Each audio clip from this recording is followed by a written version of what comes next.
मेरा तो दुश्मन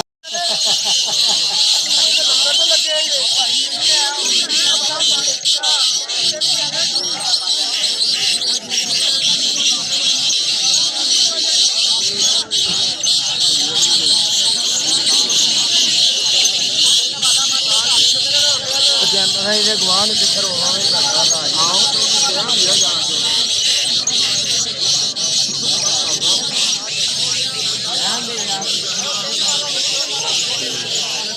के आगे भी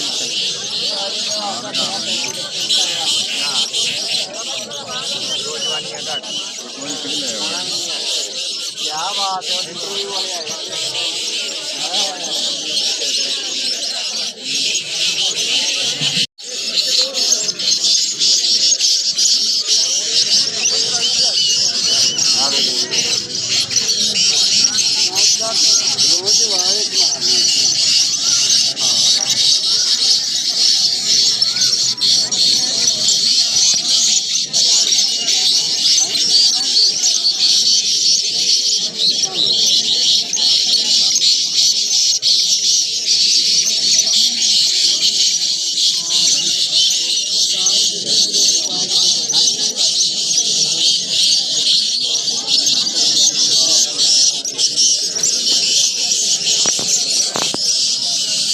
देखो ठीक आ रहा है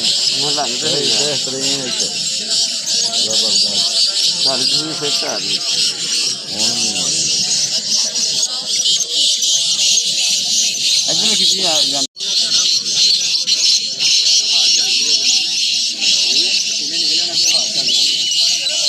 इतने साह जी पसीने पसीनी हो जाता बंदा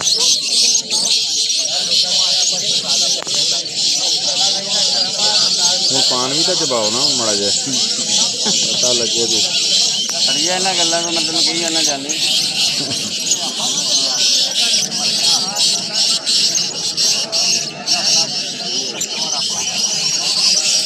बस करो तो अद्धे घंटे की अपनी बनानी